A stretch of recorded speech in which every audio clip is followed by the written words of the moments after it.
फिर स्टार्टिंग है कुछ किसी को पर्टिकुलरली पूछना, कोई क्वेश्चन, कोई न्यूमेरिकल, कुछ भी किसी के पास हो, दिखाओ, पूछो फटाफट। पूछिए पूछिए, जो भी क्वेश्चन किसी को राइज करना चाहिए, फिर आगे थोड़ी है। उसके बाद अगर डाउट है, एक बार इस प्रॉब्लम को ट्राई करेंगे, राइट डाउन प्लीज। ये determine the value of equilibrium constant, determine the value of equilibrium constant and free energy for the following reaction. Determine the value of equilibrium constant and free energy for the following reaction. Students follow मत, for the following reaction. देखो हम लोग के पास एक chemical reaction given है, एक chemical reaction दे रखी है इस तरह से, और हमें क्या करना है, इसका एक तो इक्विलिब्रियम कांस्टेंट निकालना, एक तो कैलकुलेट करना है इसका इक्विलिब्रियम कांस्टेंट, बोलो मत, एक निकालनी है इसकी free energy, standard free energy है। पीछे स्टूडेंट्स बैठो फटाफट यार। ई नोट सेल गिवन है हमें इसका 1.05 वोल्ट, ठीक है। अब देखो इन दो क्वेश्चन को ट्राई करेंगे, एक तो इक्विलिब्रियम कांस्टेंट निकालेंगे, एक स्टैंडर्ड फ्री एनर्जी निकालेंगे। स्टैंडर्ड फ्री एनर्जी, ये वैल्यू 1.05 वोल्ट है, दैट शुड बी क्लियर। देखो ट्राई करते हैं, पीछे बोलना बंद करेंगे तो क्लास पढ़ाएं आगे। अब देखो ये हमारा डिस्कशन इलेक्ट्रोकेमिस्ट्री में हुआ है। अब रिसेंट हमने इलेक्ट्रोकेमिस्ट्री में सारी बातें स्टडी की है। आपको याद होगा हमने इलेक्ट्रोकेमिस्ट्री में नस्ट इक्वेशन स्टडी की थी ना, तो हमने एक इस तरह का फॉर्मूला स्टडी किया था, जब इसको हमने मॉडिफाइड किया था। देखो हम यहाँ तक पहुंच गए थे, अगर आपको याद हो, ये सब किया था हम लोगों ने। अब जब इक्विलिब्रियम मेंटेन होता है, ये वैल्यू क्या बन जाती है, जीरो बन जाती है, अगर आपको याद हो। ये जीरो होगा तो ई नोट सेल इधर आ जाएगा, तो देखो ये वाला फॉर्मूला ना इस तरह से बन जाएगा, क्यू इज इक्वल टू क्या आ जाएगा, के। Is it clear? देखो मैं यहाँ से के निकालूंगा, चलो मैं करके दिखाता हूँ। देखो अब इसका इक्विलिब्रियम कांस्टेंट निकाल के दिखाते हैं, आपको कैलकुलेशन भी करके दिखाते हैं। पहले ई नोट सेल की वैल्यू यहाँ पुट कर दो आप। देखो ई नोट सेल कितना है, 1.05। आप बताइए यहाँ पे इलेक्ट्रॉन्स कितने, आप इलेक्ट्रॉन बता सकते हैं कितने इस जगह में? सही बात है, टू पार्टिसिपेट कर रहे हैं। एक मिनट, इलेक्ट्रॉन निकालने में प्रॉब्लम आ रही है। निकल से निकल आयन, निकल से निकल आयन इलेक्ट्रॉन के लॉस से बना है, और दो इलेक्ट्रॉन का लॉस दिया हुआ है। बोलो is it clear? Silver ion से सिल्वर इलेक्ट्रॉन गेन करके बनता है, और जब इन दोनों इक्वेशंस को ऐड करेंगे तो पहले इसको 2 से मल्टीप्लाई करेंगे, इलेक्ट्रॉन से इलेक्ट्रॉन कट रहे हैं। यहाँ पे 100% दो इलेक्ट्रॉन का इन्वॉल्वमेंट है, वो क्लियर है। एन की वैल्यू 2 है, लॉग के। बोलो इज इट क्लियर? ठीक है, इसको पूरा मैं सॉल्व भी कर देता हूँ। आप इसको अपनी कन्वीनियंस के लिए ना 0.06 मान लो। 0.06 का फायदा है 2 से पूरा कट जाएगा, तो ये 0.03 बन जाएगा, अप्रोक्सीमेटली कहते हैं ना, लगभग हमने ऐसे कर दिया। तो ये बात क्लियर हुई। डेसिमल से हमने डेसिमल काट भी दिया, इधर लाके 3 से डिवाइड भी कर दिया, 3 से भाग कर दिया, ये आ जाएगा 35। बोलो इज इट क्लियर? यहाँ तक किसी को फाइनल है? अब देखो ये बात है, जैसे आपसे पूछता हूँ पूरी क्लास से ही, लॉग के की वैल्यू 35 आ गई, तो के कितना आएगा? हम्म? क्या आएगा बताइए? 35 ना, लॉग माइनस कुछ, सॉरी, दोबारा मेरी बात सब सुनो ध्यान से, देखो पूरी क्लास से क्वेश्चन आएंगे। 7 कहां से आ गए? एक मिनट, सब दोबारा सुन लीजिए आराम से, फिर बताइएगा, मना नहीं कर रहा हूं। लॉग के की वैल्यू मेरे पास 35 आती है, तो के की वैल्यू कितनी, बताओ। गलत कह रहे हैं आप लोग, जो भी कह रहे हैं बताओ, कुछ कहना है? नहीं नहीं नहीं आएगा ना, आप लॉग से लाके यहाँ डिवाइड कर रही हैं, ऐसा थोड़ा होता है। मैं सिखाता हूँ, इस लॉग को हटाने के लिए दोनों साइड का एंटी लॉग लेना पड़ेगा। देखो आप देखो, कोई देखो मैथ्स की कितनी प्रॉब्लम आती है, कितना हम बैकवर्ड है। यहाँ पे एंटी लॉग लेना पड़ेगा, तो सोचा कि लॉग से डिवाइड कर देंगे, नहीं हो। अब देखो मैं क्या कर रहा हूँ, तो मैं शॉर्टकट मार देता हूँ। ये बताओ इस लॉग का बेस क्या है, बेस क्या है, इसका आधार क्या है, 10। ये 10⁻35 बन जाएगा, बस, दैट्स आंसर। जो लॉग का यहाँ बेस होगा ना, बेस, कोई तो बेस होगा ना, जैसे हम बेस 10 में काम करते हैं, तो बेस 10 ही मानो आप। तो 10 की पावर बना दीजिएगा इसमें। ये लॉ खत्म हो गया।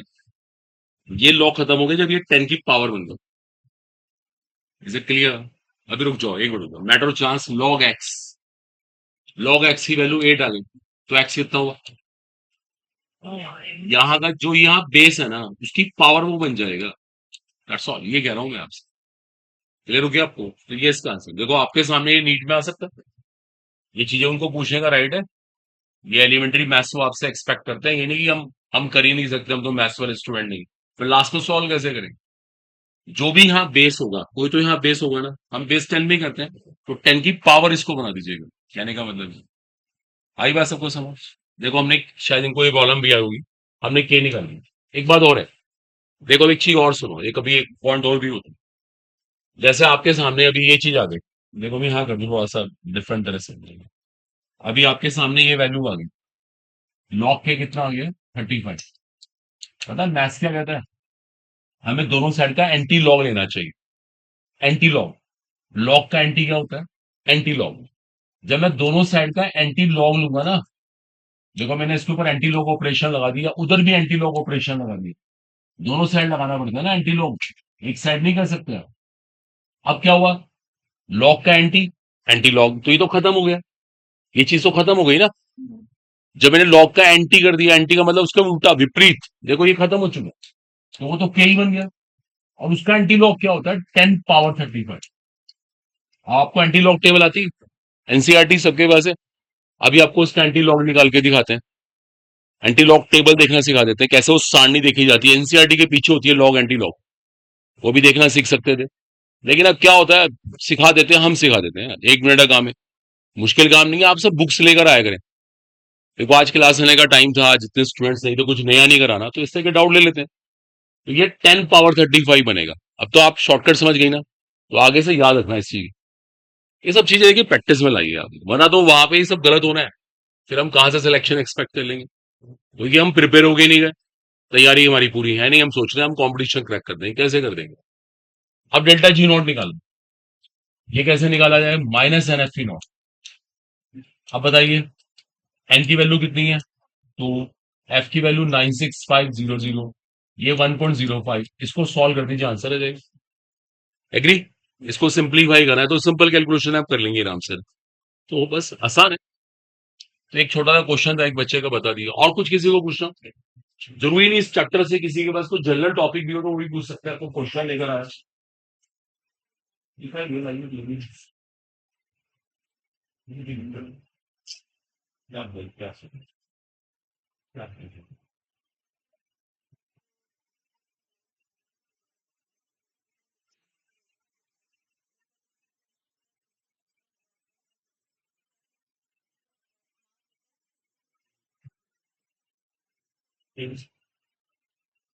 देखिए एक कॉलम और सुनिएगा ध्यान से, बात नहीं करनी किसी को।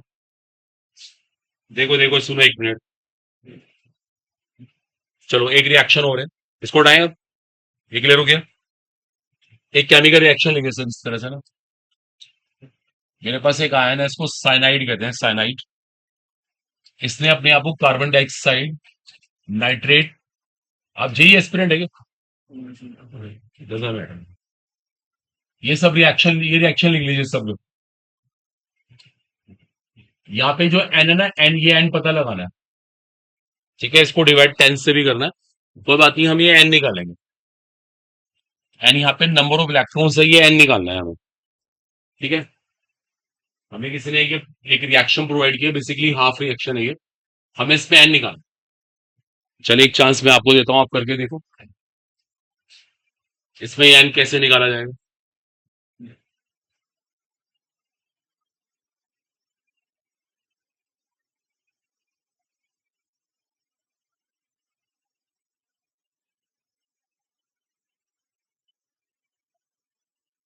तो वो हमारे से इस केस में एन निकालने के लिए बोले तो निकाली, कैसे निकालेंगे एन?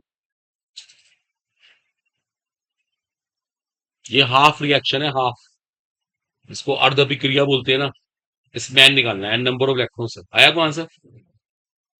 इसको ना बैलेंस करिए आप, इस हाफ रिएक्शन को बैलेंस करिए, अभी एन निकल जाएगा। जो आधी अभिक्रिया है ना, इसको संतुलित कीजिए आप।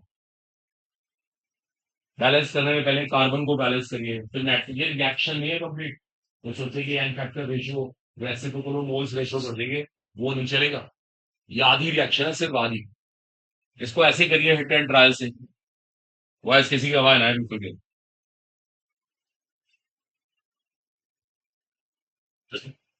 इसको बैलेंस करिए, बस आप बैलेंस करने की कोशिश करिए, क्वेश्चन अभी हो जाएगा।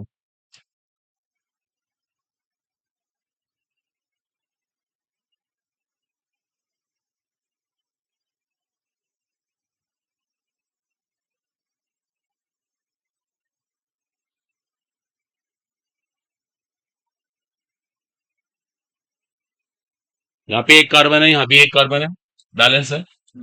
यहाँ पे एक नाइट्रोजन है, यहाँ भी एक नाइट्रोजन है, बैलेंस है। अब ऑक्सीजन बैलेंस करिए, करिए अपने आप ऑक्सीजन बैलेंस करिए। ऑक्सीजन बैलेंस कीजिएगा, उसके बाद हाइड्रोजन बैलेंस कीजिए, अभी इलेक्ट्रॉन निकल जाएंगे।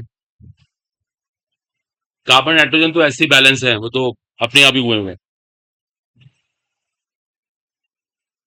ऑक्सीजन बैलेंस करें सब लोग।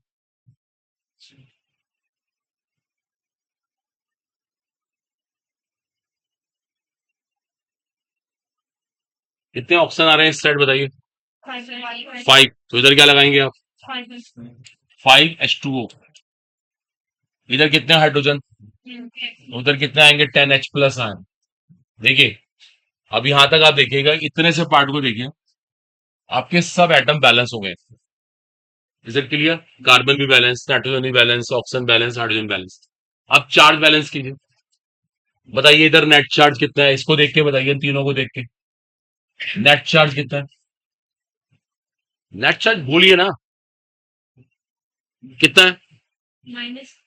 माइनस, कहीं भी नहीं है -1, जीरो भी नहीं है इधर। बताइए नेट चार्ज कितना है? यहाँ -1 है, जीरो है। +1 भी नहीं है, +9 इज राइट, क्योंकि ये +10 था, ये +10 था और ये -1 था, +9 चार्ज है इधर, +9। इधर कितना चार्ज है? -1। तो उसका -1 कैसे बनेगा? इधर क्या करना पड़ेगा? 8 तो नहीं आता। यहाँ पे n की वैल्यू क्या है?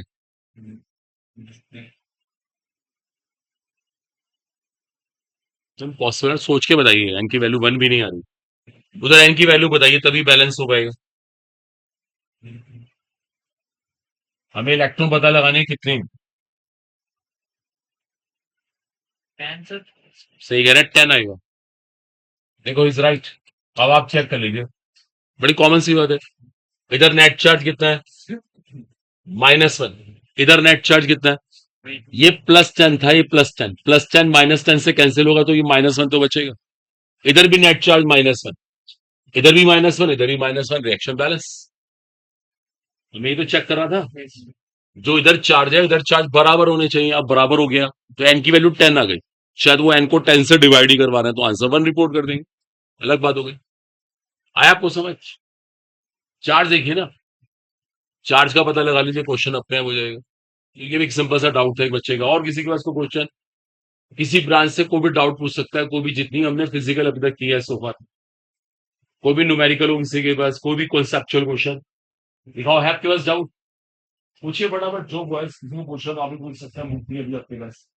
देखो इनके पास एक कॉलम और है, तो बात है, इसको नोट करिएगा, इसको लिख लीजिए बेटर रहता है। ठीक है, द वैल्यू ऑफ, नोट करिए क्वेश्चन। चलो मैं ना थोड़ा इसकी समरी बनाता हूँ, टाइम बच जाएगा। हमारे पास ना हेनरीज लॉ कांस्टेंट है, हेनरीज लॉ कांस्टेंट। देखो सब ध्यान दीजिएगा, हमारे पास हेनरीज लॉ कांस्टेंट है 1.67 10⁸ पास्कल। क्या कुछ लोग बोल रहे हैं लगातार, मैं क्लास से बाहर निकाल दूंगा, इस बार ध्यान रखना।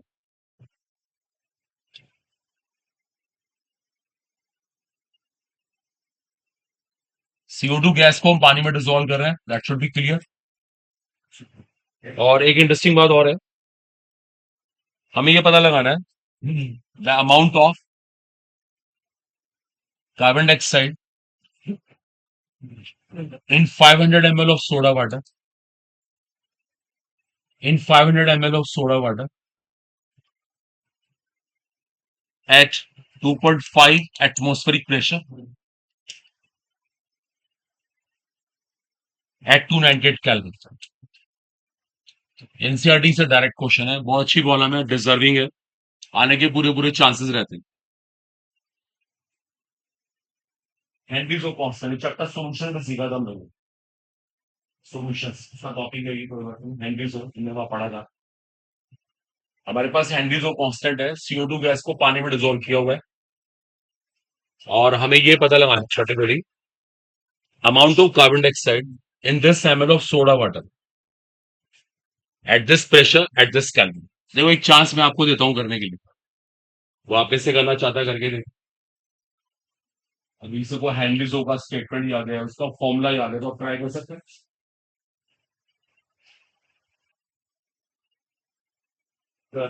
सॉल्यूशंस के ऑप्शन में मेरे लिए कि अभी बात है, एनसीईआरटी का एक बड़ा इंपॉर्टेंट टॉपिक है हेनरी है। जो आपका न्यूमेरिकल है उसके ऊपर एनसीईआरटी बहुत अच्छे अच्छे न्यूमेरिकल करने देंगे आप लोग। आपको कार्बन डाइऑक्साइड का अमाउंट निकालना है, कितनी कार्बन डाइऑक्साइड इतने एमएल सोडा वाटर में डिसॉल्व है at this pressure at this calorie. NCERT ultimate book है अपने आप में, अच्छे से करेंगे तो बहुत फायदा होता है। चलो अच्छा, आप में से किसी को हेनरीजो का फॉर्मूला याद है तो बताया बिल्कुल ऑनेस्टली, किसी को फॉर्मूला याद है एटलीस्ट फॉर्मूला बता दे मेरे को। K H into X is equal to P, ये हमने सीखा था यहाँ पे, कभी जाके नोट्स पे देखना आप लोग, लिखना बंद कर दीजिएगा। के एच यहाँ पे क्लियरली हेनरीजो कांस्टेंट है, एक्स क्या है, मोल फ्रैक्शन। किसका मोल फ्रैक्शन, गैस का mole fraction, mole fraction of gas. Mole fraction of gas को हम ऐसे तोड़ लेते हैं, moles of gas upon total number of moles, और पी यहाँ पे क्या था, अंडरस्टूड प्रेशर ऑफ गैस। बताओ इतना क्लियर हुआ। देखो अब एक मिनट चेक करते हैं, कुछ चीजें तो डायरेक्ट हमारे पास हैं, जरा ध्यान देना सब। अच्छा आपको एक बात याद आ रही है, जब हम यहाँ पे न्यूमेरिकल करते थे तो हमने इस फॉर्मूले में एक चेंज किया था, किसी को पता है क्या चेंज किया था? हाँ जी, हाँ, नहीं इनवर्स नहीं, नीचे से मोल्स हमने गायब कर दिए। ये बात आपको स्पेशली बोली गई थी उस टाइम भी, कि हेनरीज लॉ किसके लिए एप्लीकेबल है, ओनली फॉर डाइल्यूट सॉल्यूशन। देखो ये अंडरस्टूड होता है, हमें जब प्रॉब्लम करनी है तो हम नीचे से गैस के मोल्स गायब करेंगे 101%। देखो ये वाला फॉर्मूला लगाएंगे, ये क्वेश्चन होगा इस वाले फॉर्मूले से होगा। अब देखो इसके अंदर वैल्यू पुट करते हैं, क्या क्या हमारे पास है, के एच हमारे पास है, वी हैव, प्रेशर भी हमारे पास है, क्या सॉल्वेंट के मोल्स हमारे पास है, क्या सॉल्वेंट के मोल्स हमारे पास है, बताइए प्राची बोलिए, तो कमेंट करिए क्या सॉल्वेंट के मोल्स हमारे पास है, सॉल्वेंट के मोल्स नहीं है। चलो देखो उसके बिना क्वेश्चन करना जस्ट इम्पॉसिबल है, सॉल्वेंट के मोल्स होना जरूरी है क्योंकि हमें गैस के तो मोल्स निकालने ही है, ये तो हमारे लिए अननोन है। अब मुझे एक बात का आंसर दीजिए, पूरी क्लास से क्वेश्चन है, क्या सॉल्वेंट के मोल्स हमारे पास है? क्योंकि जब तक सॉल्वेंट के मोल्स ही आएंगे सोल्यूट के मोल्स कहां से आए, और सोल्यूट के मोल्स निकालने हैं, बताइए क्या मोल्स हैं हमारे पास, कहाँ है बताइए, कैसे निकालेंगे इस डेटा से कहाँ है सॉल्वेंट के मोल्स, जो भी यहाँ कह रहा है वो रीजन दे। H2O से, वो तो कह रहा हूँ H2O यहाँ पे सॉल्वेंट है, उसके मोल्स कैसे निकालें। हाँ कैसे, नहीं एक बात और भी है, ये H2O का वॉल्यूम का है, ये तो वॉल्यूम सोडा वाटर का है। सोडा वाटर आप जानते हैं, जब आपने पानी, जो कोल्ड ड्रिंक होती है ना, कोल्ड ड्रिंक जिसको हम कोल्ड ड्रिंक बोलते हैं, सॉफ्ट ड्रिंक बोलते हैं, सही मायने में वो सोडा वाटर है, क्योंकि उसके अंदर कार्बन डाइऑक्साइड को पानी में घोला हुआ होता है। आपको थोड़ा सा आइडिया हो, जो कोल्ड ड्रिंक बनती है वो ऐसी ही तो बनती है, दोनों को आपस में घोल के बनती है, उसके बाद तो उसमें कलर मिलाओ, उसमें शुगर मिला दो, अलग अलग तरह के ब्रांड्स बना लो, अलग बात है, वरना हर कोल्ड ड्रिंक बनने का प्रोसेस ये है। एक्चुअल में इसका नाम सोडा वाटर है, soda water, reality is that. तो मैं तो आपसे कह रहा हूँ ये वॉल्यूम तो सोडा वाटर का है, और मुझे यहाँ पे सॉल्वेंट के मोल्स चाहिए। आप बताइए कुछ कह रहे हैं, तो सोडा वाटर का वॉल्यूम है ना, क्या करें बताओ, अभी तो बहुत चीजें फंस रहे हैं। देखो एनसीईआरटी में है सब ये होमवर्क, तो पहले चलो कोई बात नहीं, मैं करके दिखाता हूँ, चलो मैं समझाता हूँ देखो। ये बात सच है, ये वॉल्यूम सोडा वाटर का, no doubt at all. CO2 gas को पानी में डाला गया तभी ये वॉल्यूम आया, ये जो वॉल्यूम सोडा वाटर का है ना, मैं इसको वाटर का वॉल्यूम मान सकता हूँ। क्यों मान सकता हूँ? सोल्यूशन बहुत डाइल्यूट है, तनु है बहुत, गैस ना के बराबर है। इसको पानी का वॉल्यूम मान लेंगे हम। कभी जैसे दूध के अंदर किसी ने पानी मिला दिया तो कहते हैं ना कितनी गैस आ रहा था, पानी पानी है, दूध है का, तो वो डाइल्यूट होता है बेसिकली। ऐसे ही यहां पर हुआ है, सोडा वाटर के वॉल्यूम को मैं पानी का वॉल्यूम मान सकता हूँ। That is interesting. समझो मेरे पास पानी का वॉल्यूम आ गया, कितना कितना आ गया, 500 ml। अच्छा, पानी की डेंसिटी कितनी होती है, 1, तो इसको मैं 500 ग्राम मान सकता हूँ।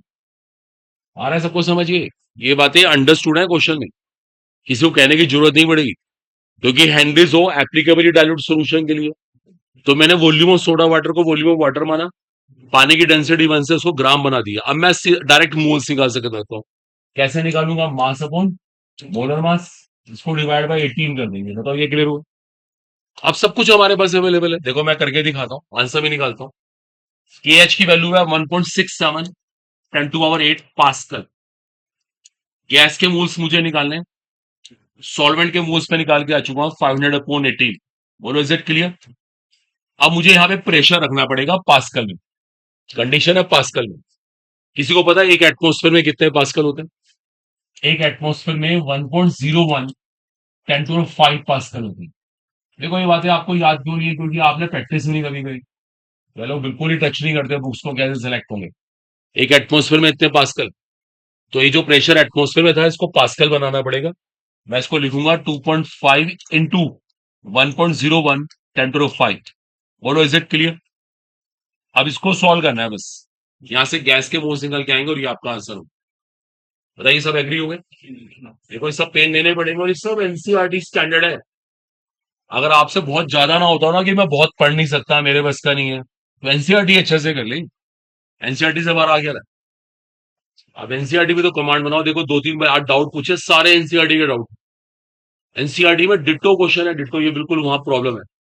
लेकिन अफसोस की बात है आपने पहले कभी करी नहीं, इसलिए आपको आज परेशानी हो रही है। इसलिए कीजिए, इनको शुरू करिए सब लोग। सोचते रहेंगे तो टाइम निकल जाएगा, और टाइम का ही सारा रोल है। लीजिए अपनी साइड से पूरा हुआ, किसी को डाउट हो बता दीजिए, किसी पॉइंट पे कोई भी कंफ्यूजन हो बोलिए, उसको और समझाते हैं। और आगे से याद रखें, जिसको हम प्रैक्टिकल लाइफ में कोल्ड ड्रिंक कहते हैं ना, सॉफ्ट ड्रिंक कोल्ड ड्रिंक, वो सोडा वाटर है एक्चुअल में। CO2 गैस को पानी में घोला हुआ है, रिलेटेड इज दैट, और कुछ भी नहीं। अब क्लियर हुआ आपका डाउट? नहीं है इस स्टेप पे डाउट हो बताओ। और हेनरीज वो applicable only for dilute solution है, इसे नीचे से गैस के मोल्स गायब हो जाते हैं।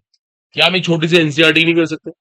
बहुत आसान है, लेकिन डेडिकेशन से करनी पड़ती है। रोज अपना होमवर्क करो, अपने आप इंप्रूवमेंट हो। चलो ये वाला क्वेश्चन भी कॉपी करना किसी को कर ले फटाफट। और किसी के पास को डाउट, जो भी ऐसा कोई भी टॉपिक, किसी भी क्वेश्चन नहीं पूछ सकता, पर्टिकुलर इलेक्ट्रोलाइटिस की कुछ भी से प्रैक्टिस की, वर्किंग को भी चैप्टर से दिया हो। हमने इक्विलिब्रियम्स हुए, थर्मोडायनेमिक्स हुआ, एटॉमिक स्ट्रक्चर हुआ, बहुत सारे चैप्टर्स हुए। बताओ फटाफट, लेकर आते ना डाउट। डाउट डेली लेकर आने को, जो क्लास में डेली डिस्कस डाउट्स करेंगे। बस ओवर डाउट है किसी में, क्वेश्चन बॉयज से क्वेश्चन आ रहा है किसी में, तो पूछना, दिखाओ फटाफट, अगर पूछना तो आना नहीं, आगे पढ़ना शुरू करें। है को डाउट तो ये वाला डाउट चलिए इस क्वेश्चन में देखिएगा। पेमेंट कॉलम और देखिए, बहुत अच्छा क्वेश्चन है ये भी, बोर्ड्स में आवा, ये भी एनसीईआरटी से डायरेक्ट, बिल्कुल एनसीईआरटी में, ये बोर्ड्स में आ भी चुका है। अब कर दें इसको, क्लियर हो गया? देखो एक कॉलम हो रहा है, मैं इसकी समरी बना रहा हूँ, चाहे आप मेरे सामने भी करने की कोशिश करेगा। दो एलिमेंट है ए और बी, पहले सुन लीजिएगा। दो एलिमेंट है ए एंड बी, इनसे मिलके दो कंपाउंड बनते हैं, एक AB2 एक AB4। ठीक है, दो कंपाउंड बनते हैं, एक AB2 एक AB4। पहले केस में उन्होंने क्या किया, इसका 1 ग्राम लिया। देखो सुनना, 1 ग्राम AB2 को उन्होंने डिसॉल्व किया 20 ग्राम बेंजीन में। बच्चे बात ना करेगा स्टूडेंट, इसको इतने ग्राम बेंजीन में घोल लिए।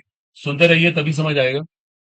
ऐसा करने से ना फ्रीजिंग पॉइंट का डिप्रेशन हुआ, हिमांक का अवनमन, हिमांक का जो अवनमन हुआ 2.3 डिग्री सेल्सियस हुआ। ये लिखा है साफ साफ, डिप्रेशन ऑफ फ्रीजिंग पॉइंट हुआ 2.3 डिग्री सेल्सियस। अगली बार हमने क्या किया, 1 ग्राम AB4 लिया, इस बार 1 ग्राम ले लिया AB4, इसको डिसोल्व किया हमने 20 ग्राम बेंजीन में फिर से इतनी बेंजीन ली है, फिर डिप्रेशन हुआ। इस बार डिप्रेशन हमारे पास है 1.3। देखो डिप्रेशन बदल गया, कोई बात नहीं, इट्स ओके। एक चीज इंटरेस्टिंग और है हमारे पास ना, के एफ है, के एफ ओ बेंजीन। बेंजीन का के एफ है हमारे पास 5.1। ये पार्ट ऑफ क्वेश्चन है, बस हमें ये पता लगाना है कि इन दोनों के एटॉमिक मासेस कितने हैं। दोनों के परमाणु भार पता लगाने हैं, atomic masses of A and B are, ये हमें कैलकुलेट करना है। इस डेटा से एटॉमिक मासेस निकालने हैं ए और बी के, उनके परमाणु भार निकालना। ठीक है, अरे नहीं, पर देखिए अभी लिखा तो जाएगा, कोई इतना बड़ा इशू नहीं है। आप पहले मुझे बताइए, इस गिवन डेटा से जो भी वैल्यू आपको दे रखी है, एटॉमिक मास मुझे निकालना है, आप क्या निकाल सकते हैं? क्या निकालना चाहेंगे अगर आप उसको निकाल सकते हो? एक बात और बता दूं मैं आपको, डिप्रेशन और फ्रीजिंग पॉइंट जो कोलिगेटिव प्रॉपर्टी है ना, उसका फॉर्मूला ये होता है, हमने सीखा था delta T is to K F into M. ये हमने फॉर्मूला सीखा हुआ है यहाँ पर ना, सब डिटेल स्टडी करी है हमने। डेल्टा टी डिप्रेशन और फ्रीजिंग पॉइंट है, ये मोलर डिप्रेशन कांस्टेंट, और इसे क्या बोलते हैं? मोलालिटी। हिंदी में इसको मोललता बोलते हैं, मेलोन है। तो आप मेरे को बताइए, इस क्वेश्चन के कॉन्टेक्स्ट में गिवन डेटा से आप क्या निकालना चाहेंगे? क्योंकि अगर वो चीज निकलेगी उसके बाद ही क्वेश्चन हो पाएगा। मोलालिटी निकलेगी, मोलालिटी कैसे निकालेंगे? आपके पास मोलर मास कहाँ से है, कहाँ से लाओगे मोलर मास? अच्छा, आप वैल्यू पुट करके मोलालिटी निकालना चाहते? चलो मोलालिटी निकल गई, उसके बाद क्या होगा? ये बात सच है, इन्होंने सही प्रिडिक्शन तो करी है। मैं इनको पता है ये भी हमारे पास है, ये भी हमारे पास है, मोबालिटी निकल सकती है। Well done. मोबालिटी निकालने के बाद आप क्या करेंगे? चलो फॉर्मूले के बाद मेन चीज पे आइए ना, क्या निकालना चाहेंगे आप? दोनों के मोलर मासेस निकालने पड़ेंगे आप, दोनों के मोलर मासेस, दोनों के अणु बाहर निकालने होंगे। देखो सुन लो एक मिनट, शुरुआत तो बिल्कुल सही करी आपने, ये वैल्यू हमारे पास है, ये वैल्यू हमारे पास है। हम यहां से ना, इस पूरे एक्सप्रेशन से एक स्टेप में इन दोनों के मोलर मास निकालेंगे, जिसको अणु भार कहते हैं। अब जैसे इसका मोलर मास निकाला आपने, पता है इसका मोलर मास क्या हुआ? ए बी टू है ना, atomic mass of A plus twice of atomic mass of B is equal to what? Molar mass. जो भी आपने निकाला उसको यहां रख दीजिएगा, जो भी आप निकाल के आए हो। ऐसी ए बी फोर के लिए काम करते हैं, atomic mass of A plus 4 into atomic mass of B is equal to molar mass. दो इक्वेशन बन गई, बस इसको सॉल्व कर दीजिए। क्या करना है दोनों को? ये तो सिंपल मैथ्स है, दोनों को माइनस कर दिया, एटॉमिक मास से एटॉमिक मास कट जाएगा, यहां से बी का एटॉमिक मास आएगा, बी का रखिए, ए का निकाल लीजिएगा, प्रॉब्लम सॉल्व हो गई। आई बात कुछ समझ? एटॉमिक मासेस देखो, आप एक काम करो, आप अब आप ना सभी वाला फॉर्मूला लगाओ, जरा वैल्यू पुट करके यहां से मोलर मास निकालो पहले केस का, जल्दी से बॉयज करें स्टार्ट। मैं चेक कर रहा हूँ लोग कैसे करते हैं आप कैलकुलेशन में। डेल्टा टी इसको two K F into M लगाओ, सारी वैल्यू पुट करके मुझे मोलर मास निकाल के दिखाओ, एक मिनट को जल्दी से बॉयज फटाफट हाथ चलाइए। और कुछ वैसे क्वेश्चन कॉपी मत करना नेसेसरी, बार बार लिखने में टाइम मत वेस्ट करना, सीधा मोलर मास निकाल के दिखाओ। जो वैल्यूज है उसको डायरेक्ट फॉर्मूले पुट करो और मोलर मास निकालो ए बी टू का। डेल्टा टी इसको two K F into M well known formula है।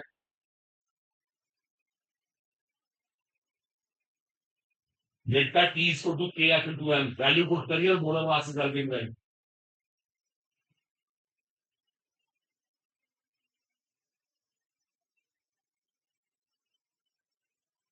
जल्दी जल्दी फटाफट वैल्यू पुट करिए, डेल्टा टी रखिए और के एफ रखिए और मोलर मास निकालिए ए बी टू का।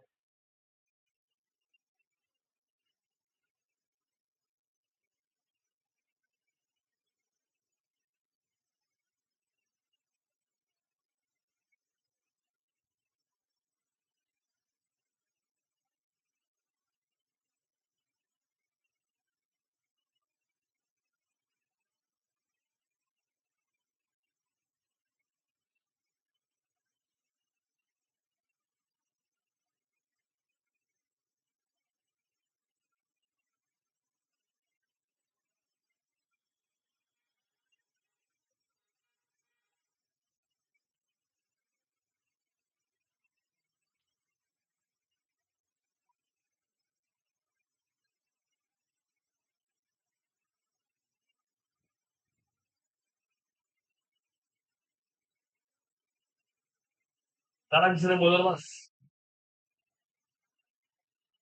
आपने ए बी टू का मोलर मास निकाला वैल्यू पुट करके।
V41 चेक करेंगे, देखो अभी आपके सामने।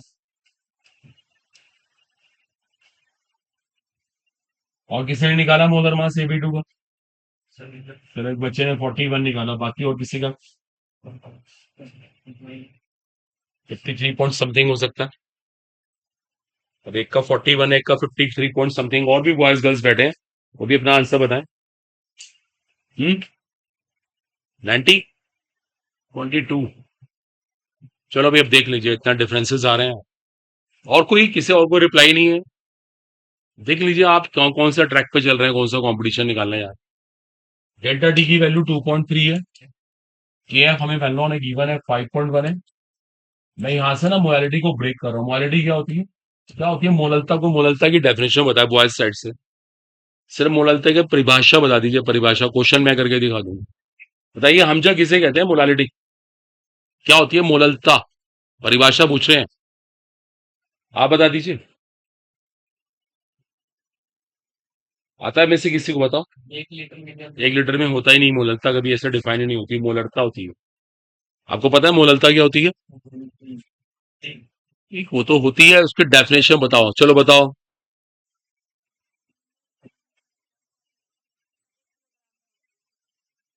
मतलब ये रॉन्ग डेफिनेशन है। 1 किलोग्राम क्या है, विलायक है, विलियन है, इट मैटर्स। तो प्रॉपर डेफिनेशन बता दीजिए ना। बैठ जाइए। Number of moles of solute in 1 kg of solvent. Moles कैसे निकलते हैं? मास upon molar mass in 1 kg of solvent. देखो इस तरह से करना होता है, आप जैसे कैलकुलेशन कर रहे हैं ना, ऐसे तो आपका पेपर भी कंप्लीट नहीं हुआ है। ये लीजिए। अब इसको लिखने में ज्यादा जोर ना देके ना, पहले तो दिमाग पे जोर जोड़े, करते कैसे हो, कर क्या रहे हैं क्वेश्चन। देखो ये आपकी प्रैक्टिस ही नहीं है कहीं से भी, कहीं हम लोग 11th क्लास के बच्चे भी नहीं है। हम सोच रहे हैं ना कि हम पता नहीं क्या कर जाएंगे, तो नहीं कुछ भी कर पाएंगे। पढ़ना ही नहीं आता, हम कैसे पढ़ें, किस तरह से स्टार्ट करें। देखो आपके सामने है। आप में से क्या हुआ, कई लोगों ने ये वैल्यू रखी, बस उसके बाद रुक गए, उसके बाद वो आगे बढ़ ही नहीं पा रहे हैं। मोलिटी को भी तोड़ लीजिए ना। इतना काम तो दिमाग में कर लीजिए, mass upon molar mass upon solvent mass in kg. अब ये मैंने सब किया, अगर मैं इसको सिंप्लीफाई कर दूं, थोड़ा बहुत कैलकुलेशन करूंगा, 20 से काटूंगा, इसे ऊपर ले गया, ये सब करना होगा मुझे। यहां से मोलर मास निकल के आएगा, जो भी निकल के आएगा वो AB2 का मोलर मास हुआ। वो हुआ atomic mass of A plus twice atomic mass of B is equal to whatever, जो भी यहां से आएगा। जरा करना, इसे कैलकुलेट कितना आता है देखो जरा। तो देखिए आपकी कैलकुलेशन स्किल वैल्यू को मैंने रख दी। बड़ा बड़ा हाथ चलाइए, जल्दी से निकालिए मोलर मास, एक स्टेप में निकाल के दिखाइए।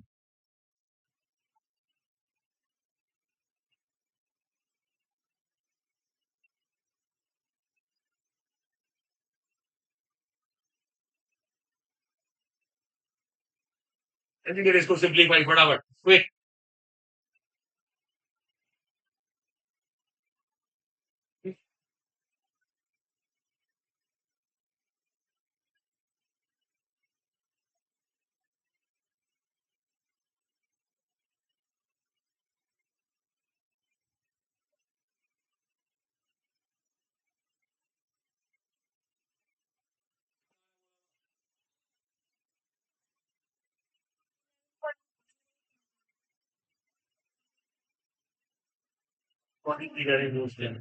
जब भी लगता है रॉन्ग होगा 1.10।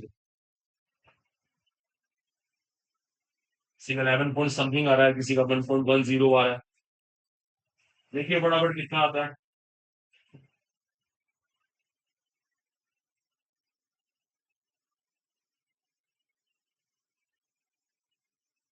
डेसिमल से डेसिमल कैंसिल कर दिया आपने, 20 से इसे काटा था, 50 आया, 50 ऊपर चला गया होगा।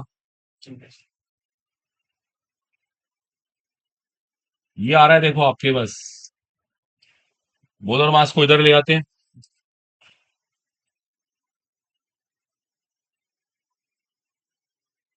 देखो ये आ रहा है, देखो ये कैलकुलेशन आ रही है। अच्छा आप सब गलत कह रहे हैं, मुझे लगता है, मैं करके देख रहा हूँ अभी। 11 पॉइंट समथिंग तो बैठ सकता है, this can be right answer है। बोलो क्लियर हुआ? तो आप उसकी पहली इक्वेशन बना दीजिएगा। कोई बात नहीं, वही 11 समथिंग आ गया।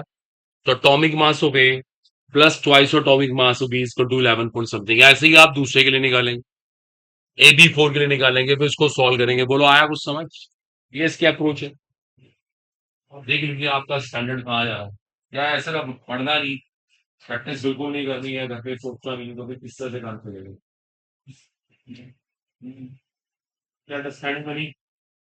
ये इसकी अप्रोच है, इस तरह से को शो करना हो।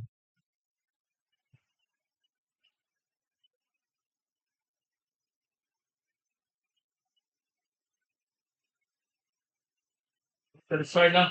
ऐसी AB4 के लिए करेंगे बिल्कुल। ये दो इक्वेशन बनेगी, उन दोनों को सॉल्व करके, दो समीकरणों को हल करके आप atomic mass of A atomic mass of B निकाल, फिनिश हो गया।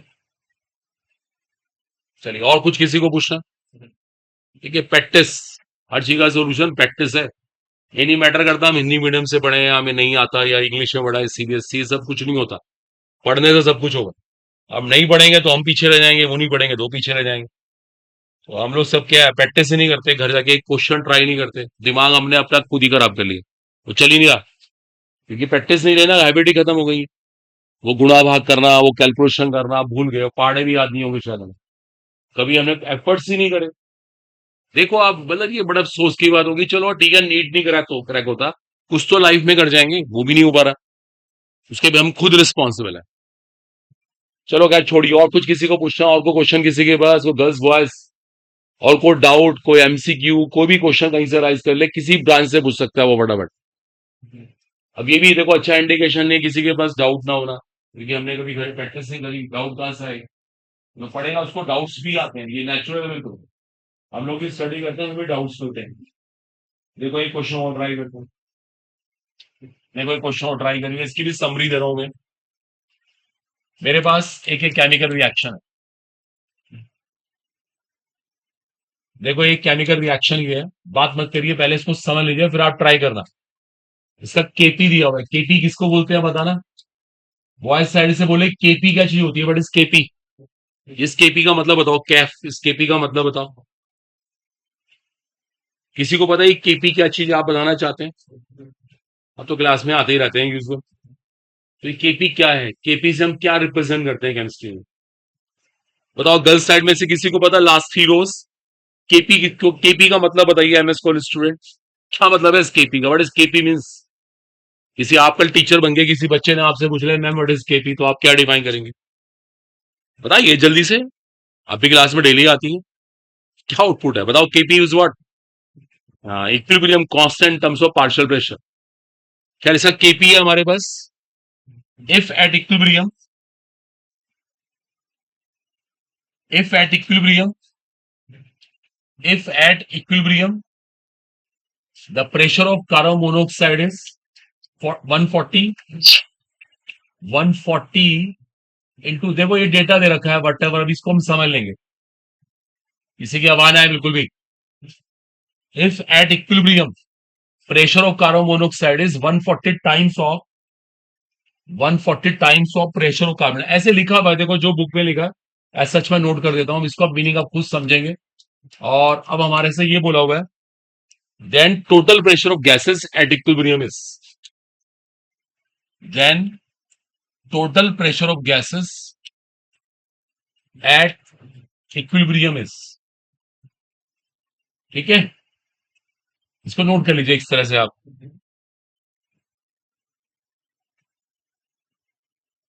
ठीक है। करिए करिए, आप भी नोट करिए, आराम से करते हैं, सेकंड पार्ट भी करेंगे नोट। सर एक बार नोट करिए, देखेंगे। एक रिएक्शन आपका केपी हमारे पास है, केपी को सामने स्थिरांक बोलते हैं हिंदी में।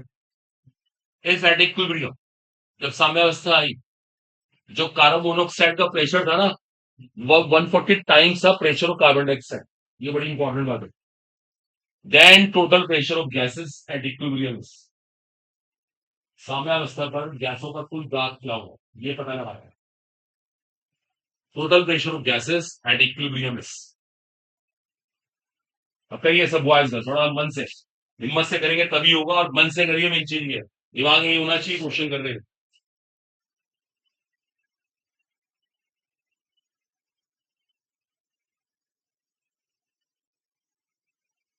करिए कुछ भी करिए, जल्दी से निकालिए कोई अपना आंसर, दबाओ निकालें। किसी में एक्स्ट्रा पेन है? एक्स्ट्रा पेन किसी के पास बोल दो।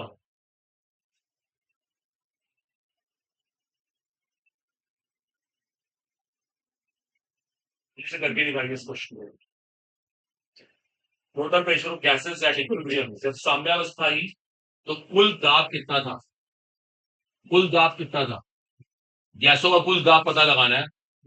केपी हमें दिया हुआ है, और ये सब मेन चीजें रखी है। At equilibrium the pressure of carbon monoxide is 140 times of pressure of carbon dioxide.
तो आंसर बताओ, बहुत साइड कोई आंसर दो कुछ लिया।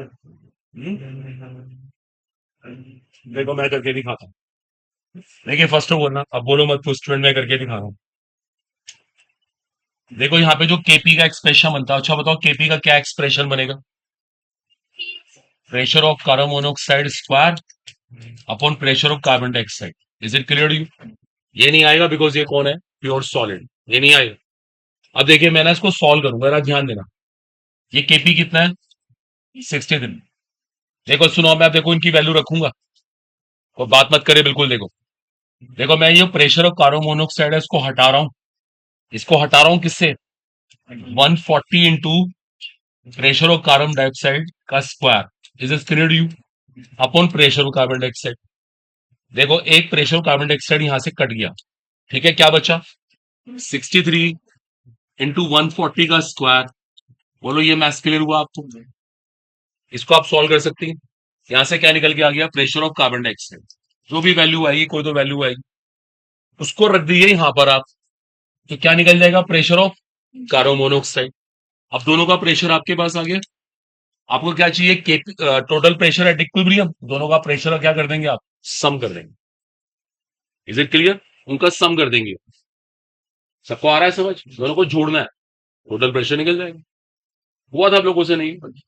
देखिए, प्रैक्टिस प्रैक्टिस बनाती है, किसी को पड़ता है, रियाज करना पड़ता है, मेहनत करनी पड़ती है, समझा? सबको लगना पड़ेगा जितने लोग यहाँ बैठे हैं, वरना भूल जाइए। और एक बात, अभी तो नीट तो एक बहुत बड़ा आपने एम बना रखा है ना, उससे पहले छोटे टारगेट्स हैं, वही पूरे नहीं हो पाएंगे। छोटा मोटा कंपटीशन भी क्रैक नहीं हो रहा, क्यों? हम पढ़ते ही नहीं, मेहनत नहीं करते, मेहनत करना भूल गए। ठीक है, ट्वेल्थ में आगे हमारी परसेंटेज, उसकी कोई वैल्यू नहीं है, चाहे आपके 90% मार्क्स नहीं। हम लोग हिंदी मीडियम वाले बच्चे कैलकुलेशन कितनी फास्ट करते थे, कैलकुलेशन करना भूल गए। आज मल्टीप्लाई डिवाइड के अंदर डर रहे हैं, पता नहीं क्या हो गया रहा है।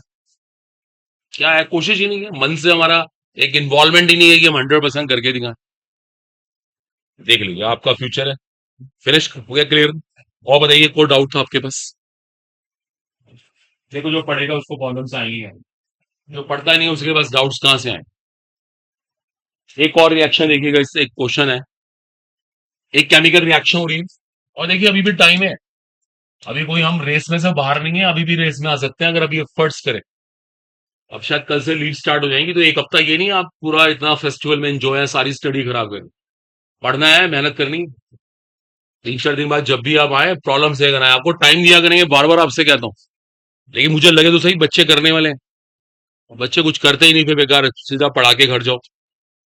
एक केमिकल रिएक्शन ही हो रही है, सुन लेना क्या हुआ है। देखो, जब टाइम जीरो था ना, देखो पहले क्वेश्चन सुन लेना, टाइम जीरो, इन दोनों का हमने एक एक मोल लिया था, एक एक मोल। सुनना पहले, जल्दी नहीं करनी। एक एक मोल लिया था, और फिर क्या हुआ, एक लाइन वो लिखी हुई है, जब इक्विलिब्रियम आया, इक्विलिब्रियम पे क्या हुआ, 0.6 mole of each, 0.6 mole of each of the products are form. देखो इस लाइन का कितना इंपॉर्टेंट रोल होगा, इसका मीनिंग समझना होगा आपको।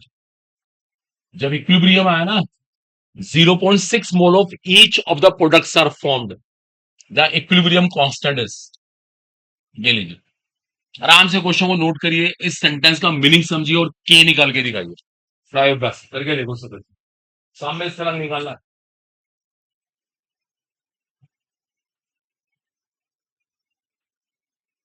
सेंटेंस को पढ़ेंगे ना बार बार, यहाँ से मीनिंग निकल के आएगा, वो मीनिंग ही क्वेश्चन लगाएगा ना।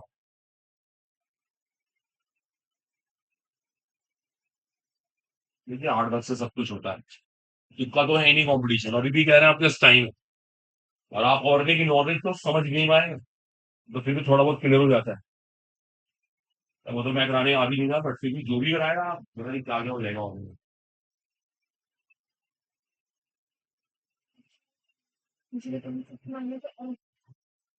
ऐसे नहीं, क्यों निकाले? अल्फा की गिनती बढ़ेगी, 0.6 mole of each of the products are form. हर एक प्रोडक्ट का 0.6 मोल बना, तो रिएक्टेंट कितना रहेगा ये आपको सोचना होगा।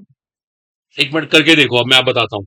आपका एम ये होना चाहिए, वेल्डन यार, आपका एम ये होना चाहिए कि मैं कैसे भी करके इनके मोल निकालूं। अगर आप इन चारों के मोल निकाल लेती हैं तो क्वेश्चन एकदम हो जाएगा। सोचिए कैसे निकालेंगे। आप बोलिए क्या आंसर आया था आपको? 9/2, मे बी, 9/2 आ रहा हूं। वॉइस बात ही, इस लाइन को पढ़िए बार बार, 0.6 mole of each of the products are form. हर एक प्रोडक्ट का 0.6 मोल बना, हर एक प्रोडक्ट का 0.6 मोल बना, इसका मीनिंग ये,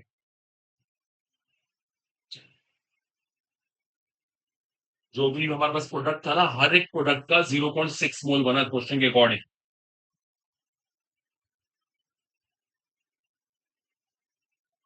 अगर हर एक का 0.6 मोल बना, एक मिनट सुनेंगे सब लोग, इसका मतलब इसके 0.6 मोल बने, इसके भी 0.6 मोल बने। अब रुकना, इनके कितने कितने मोल होंगे एट इक्विलिब्रियम? राइट, 0.4।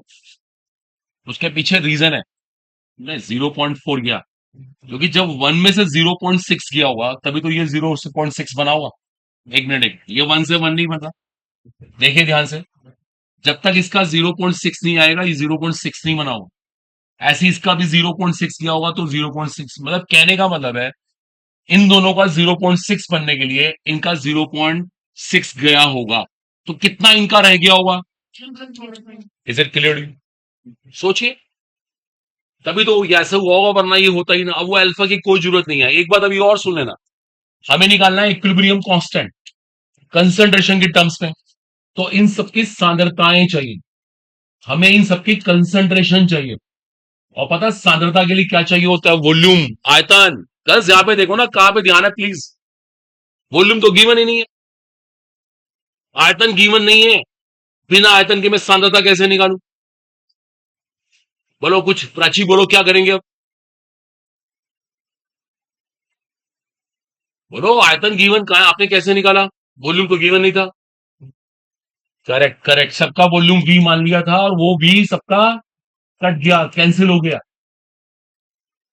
लीजिए, सबको हमने वी माना था, वी तो वॉल्यूम था ही, सारे वी कैंसिल हो जाएंगे, वी आर सेफ।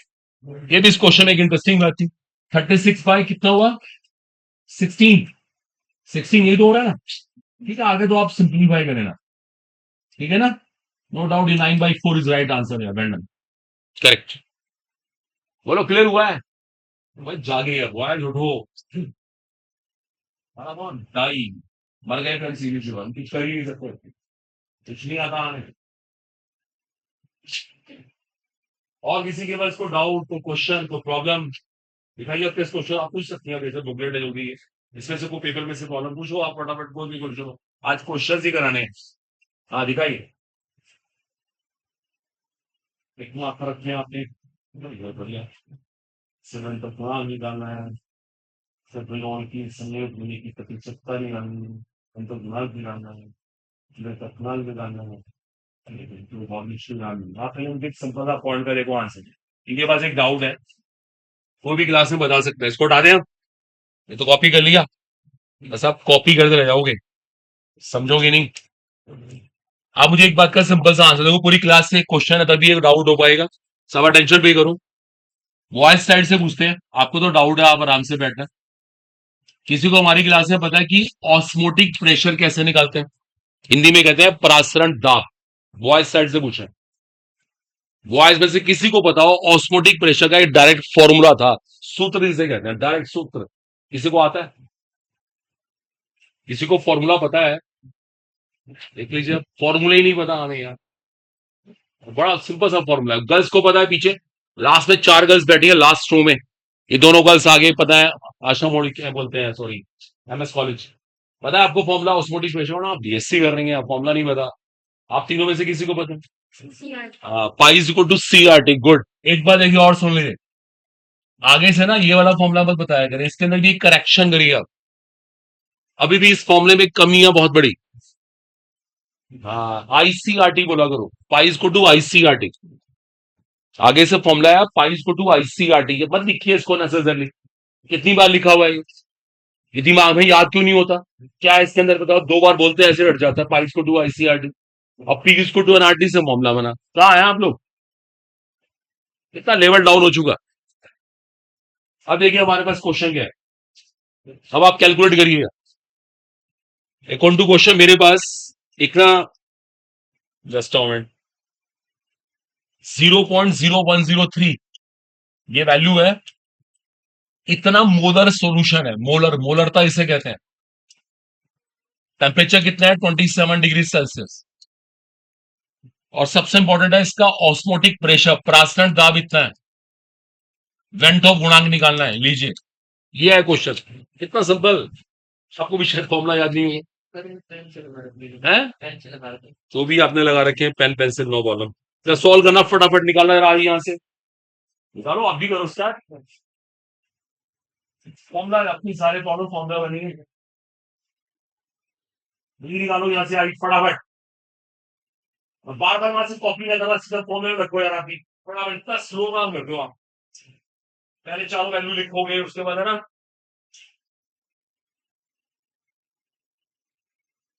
क्या नाम है आपका? रोहित। कुछ कीजिए।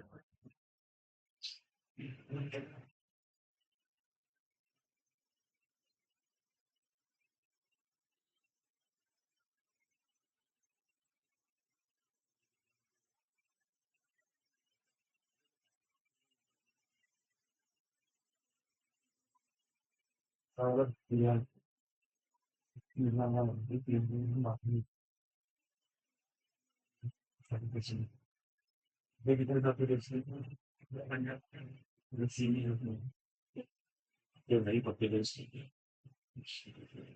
से ऐसी गलती का पढ़ना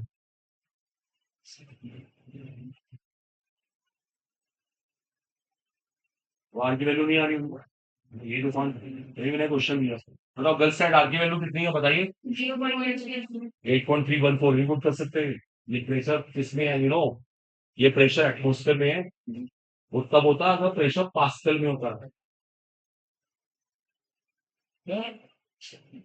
बताओ आर की वैल्यू कितनी है अगर जल्दी बताइए कॉम्पिटेंस 0.0821 0.0821 बिकॉज प्रेशर एटमोस्फेयर में एक्सप्रेस हुआ है। देखो अब यही तो प्रॉब्लम आएगी हम कंपटीशन में रुक जाएंगे मैं आर ही नहीं पता होगा। प्रैक्टिस सही है प्रैक्टिस देखो हर चीज का सोल्यूशन प्रैक्टिस है। कंसंट्रेशन कितनी रखी है आप लोगों ने वॉइस साइड कितनी रखी बताओ बोलना विद्या मंदिर स्टूडेंट कितना रखा आपने सी कितना रखा आपने सी तो रखो ना बताओ कितना रखेंगे देख के बता दो यहां से 0.0103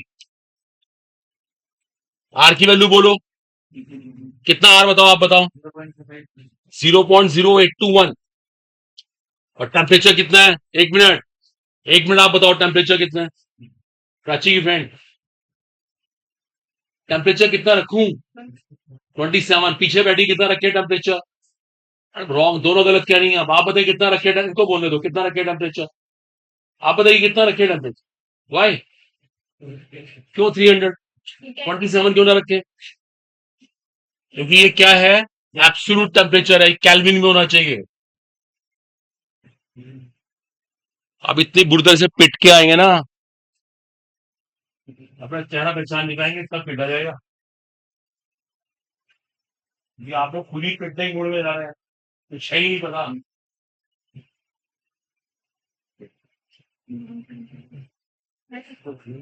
ये कितने जरूरी है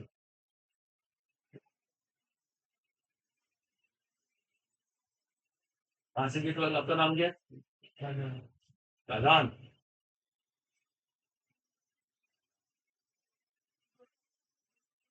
कहाँ से गेट ट्वेल्थ आप लोग रहते कहाँ हैं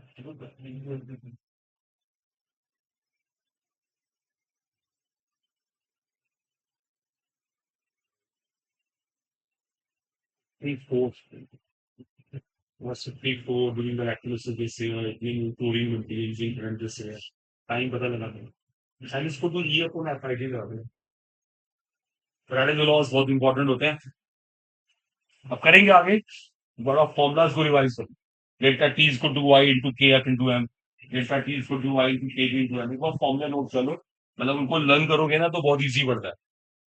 देखो एक डाउट हो रहा है समझो ये लास्ट डाउट ही होगा बाकी फिर हम नेक्स्ट क्लास में देखते हैं। एक और टू क्वेश्चन मेरे पास है ध्यान देना सोडियम क्लोराइड है इसका इलेक्ट्रोलिसिस कर रहे हैं इसके इलेक्ट्रोलिसिस से ना इतने मोल क्लोरीन बन रही है देखिए सुनिएगा इतने मोल क्लोरीन बन रही है और करंट कितना पास कर रहे हैं हम 3 एम्पियर कह रहे करंट कितने टाइम के लिए पास कर रहे हैं टाइम निकालना है टी ये फ्राइडेज लॉस का क्वेश्चन है अभी रिसेंट हमने फ्राइडेज लॉस स्टडी किए है ना याद है ना फ्राइडेज फर्स्ट लॉ उसमें मास किस पर डिपेंड कर रहा था चार्ज के ऊपर। अब एक मिनट रुक जाओ देखो फॉर्मुला गेम ही है सीधा आप में से किसी को पता है क्या फॉर्मुला लगाना चाहिए मेरे को बताओ फ्राइडेज फर्स्ट लॉ का फॉर्मुला प्राची बताना कभी क्लास में आए कभी नहीं आए मन से है बस आज कॉलेज जाना है नहीं जाएंगे गलत मैडम ऐसे नहीं पढ़ाई होती है रेगुलर कंसिस्टेंट होना पड़ता है। किसी को पता है फ्राइडेज फर्स्ट लॉ का फॉर्मुला आपको ही मालूम है आपका डाउट है एम इक्वल टू अभी 3 दिन पहले हुआ था हाँ ई बाई एफ आई टी उस जेड को मैंने ब्रेक कर दिया। अब सुनिए एक मिनट सुनिए इजी गोइंग आप इस सारी वैल्यूज पुट कर दीजिए ऑटोमेटिकली आपको टाइम मिलेगा। देखो श्योर है ये मैंने कुछ करंट मिस्टेक किया 3 एम्पियर होगा ये एटीएम नहीं एम्पियर कोई बात नहीं सो अब देखो मैं आपके सामने ना सारी वैल्यू रखूंगा अब आप देखिएगा मैं कैसे वैल्यू पुट कर रहा हूं। बताओ क्लोरीन कितनी बन रही है 0.1 मोल आपको पता है इसका मास कितना होगा क्लोरीन का मोलर मास कितना है? 71। तो 1.1 को 71 से मल्टीप्लाई करना पड़ेगा। ये बन गया mass, because moles equals to mass upon molar mass. तो mass equals to moles into molar mass. Is it clear? आई बात सबको समझ? अब चाहिए मुझे इक्विवेलेंट मास। क्लोरीन बन रही है।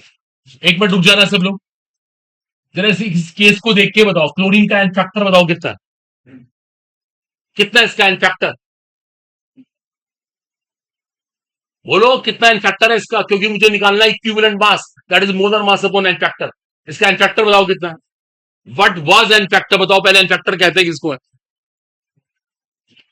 Change in oxidation number per molecule 2 है इसका N factor, that is 71/2। Is it clear?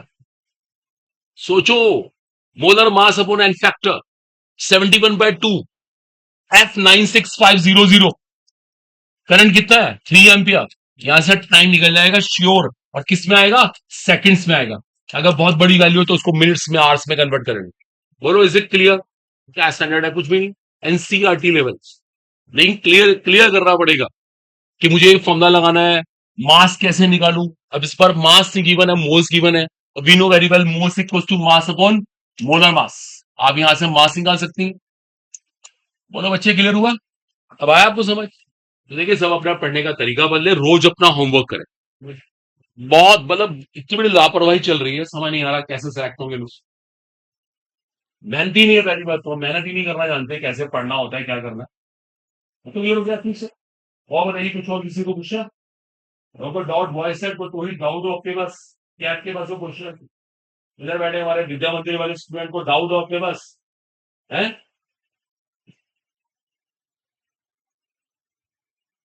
पूछो किसी को पूछो, पीछे बैठे लास्ट में। आपके इसको डाउट? किस स्कूल से किया 12th आपने? नानक। तो कॉलोनी।